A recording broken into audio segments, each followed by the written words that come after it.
Okay, Rob, presumably this week's been the first time you've been able to see Dean Mum in the flesh. What have you thought?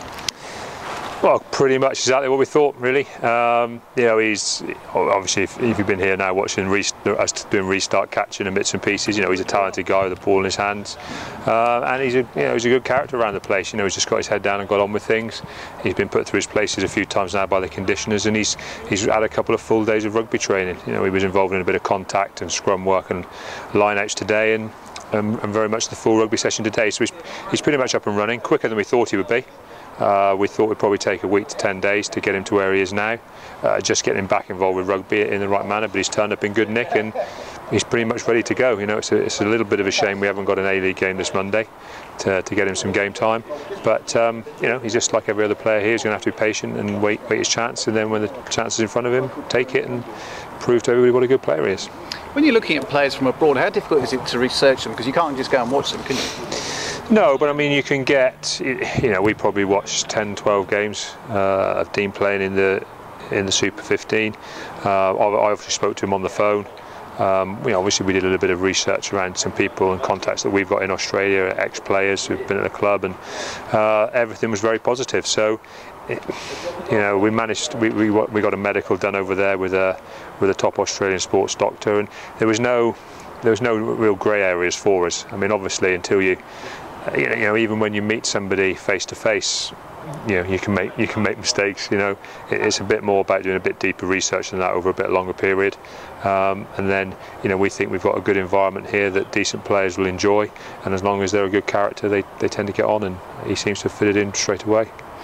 Welsh this Sunday, and in comparison to Saints, I suppose a lot of fans will be expecting a win for the Chiefs. Is complacency, or is that something you're just trying to make sure doesn't creep into the squad? Not really. I mean, we haven't talked about it too much. I think primarily because, you know, you can almost talk yourself into problems. I mean, what we've done is said every Premiership game is very tough.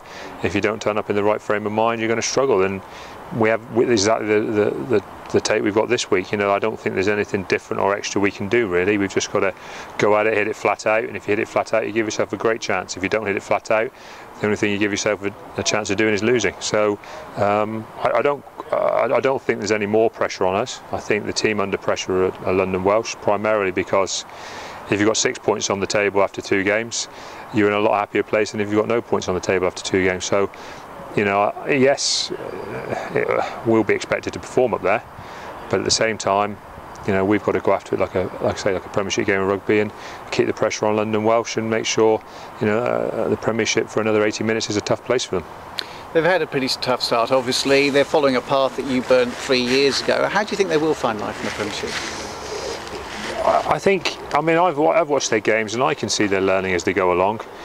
You know, all they have to do is make sure they learn at a speed that's quick enough to keep them competitive.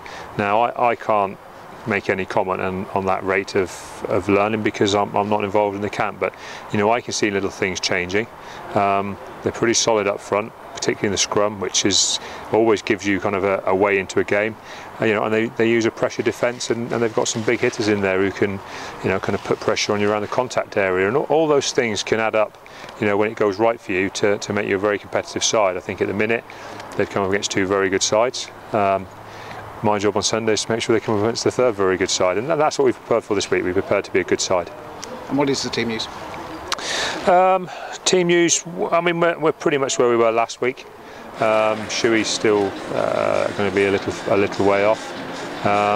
Other than that, we haven't got too many injury issues. Obviously, everyone's aware that Josh Tupu broke his ankle, so we're having to make a change there. So there's a little bit of a reshuffle, but Sorelli's back fit now and up and running. You know, he featured off the bench last week, so we're a little bit as we lose one, we gain one. But other than that, we've not got too many problems. Okay, thank you, Rob. And in terms of looking back at the first 2 games, Rob, you must be pleased with the endeavour and effort put in by the guys. Yeah, and as I said, you know, all we got to ask for at the start of the season is you hit the games flat out, you go for it, and as I said, we'll take whatever comes. And you know, what came at the weekend was a losing bonus point. We would have liked more, but I'm not going to fault our endeavour and our effort on the day. We got a couple of things tactically wrong, of course we did, you know, and that hurt us, particularly I think in the first and the last quarter. But at the same time, you know, with our second game of the season gave us a great game to work on and improve the side. And sometimes you need those. I know it sounds strange, but you know, I don't know. Saying that last passage of play, we'd scored a try and we'd taken a win at the end.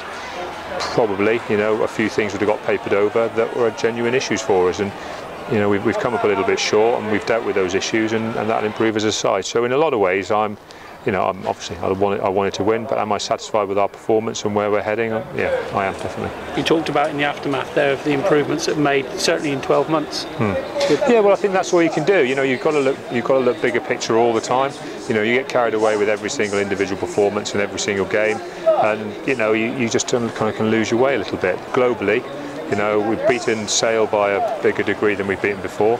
You know, and then we've gone to Northampton and we've put in our best performance up there. So, like I say, on the bigger picture, we've moved forward at this stage. 2 games in, we've moved forward from last year. You know, my job and the team's job and the rest of the coaches is just to keep that rate of progression, you know, on a higher curve as we can. You also alluded to, a bit like what Alan said, that London Welsh probably be the toughest test or most dangerous side you're going to face in this first 3. Yeah, in a lot of ways, because obviously, you know, their motivation is very high. They're a club who've played us before, and you know, I think when you have a bit of history with the club, it creates a different situation. And I say our battle is to make sure that, you know, the history works in our favour. That, you know, we know we played London Welsh before. We know they've been tough old battles, and you know, you give a team respect by going after them absolutely flat out. You know, I think we've got a group of players who respect every team they play against, and as I say, we say that we show respect by going flat out and hitting the game with everything we've got, and that's going to be the key for us. We hit it with everything we've got, and you've got to take the result on the chin, and whether it's a win, whether it's a loss, whether it's a losing bonus point, but as long as we go after it, we're a pretty good side, and as I say, you know, you take what comes then. Thank you.